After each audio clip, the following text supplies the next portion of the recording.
हुजूर को दफन करके लौटे, तदफीन से फारग हुए, कब्र मुबारक में उतारा, हुक्म पूरा किया। कहते हैं वापस आए तो जनाब अनस से सैयदा फातिमा कहने लगी, अनस तूने भी मेरे रसूल पे मिट्टी डाली है, अनस तेरी जुर्रत हो गई थी। फरमाते उस वक़्त फातिमा का पहला आंसू गिरा और फिर 6 महीने हुजूर के बाद हयात रही, मैंने उसके आंसू ही गिरते देखे। लोग सो जाते, वो हुजूर के रोज़े पे जाके बैठ जाती।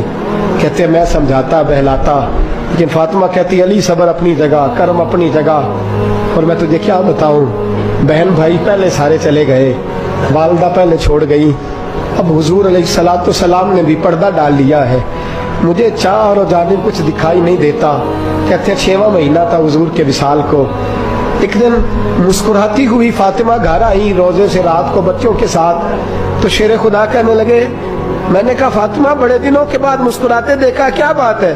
तो कहने लगी अली आज मेरी आंख लग गई थी, मुझे हुजूर ख्वाब में मिले हैं, तो मुझे हुजूर ने कहा तू रोती क्यों है? तो मैंने कहा महबूबा मेरा दिल नहीं लगता। तो फरमाया बेटी तैयारी कर, तू मेरे पास आने वाली है।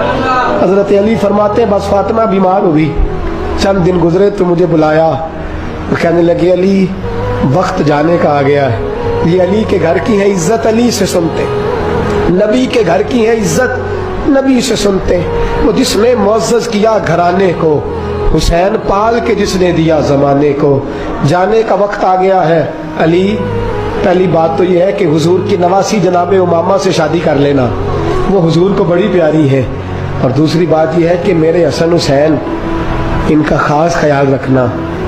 और तीसरे लफ्ज कहे तो हजरत अली तड़प के रोए, कहने लगी मैंने वक्त गुजारा है, आपकी हुकूक मेरी जिम्मेदारी थे, मैं इंसान थी भूल जाती थी, अगर मुझसे कहीं कोई कमी रह गई हो तो मुझे रज़ाए इलाही से दरगुजर करना, कहीं मैं हुजूर के सामने जाके शर्मिंदा ना हो जाऊं। शेर खुदा करम अल्लाह ताला वजहुल करीम फरमाते मैंने हाथ थामा और मैंने कहा फातिमा अली का बड़ा मर्तबा था, पर जो तेरी निस्बत से कमाल था वो तेरा ही था। तू कैसी बात करती है, तूने तो हद कर दी, शहजादी होके मेरे घर में खादिमों की तरह रही। हजरत फातिमा रज़ियल्लाहु ताला अन्हा का दूसरा हुक्म ये हुआ कि मुझे रात को दफनाया जाए। और फरमाया मेरे पहले मदीने में ऐसा नहीं होता था, ये हजरत फातिमा ने सबसे पहले कहा।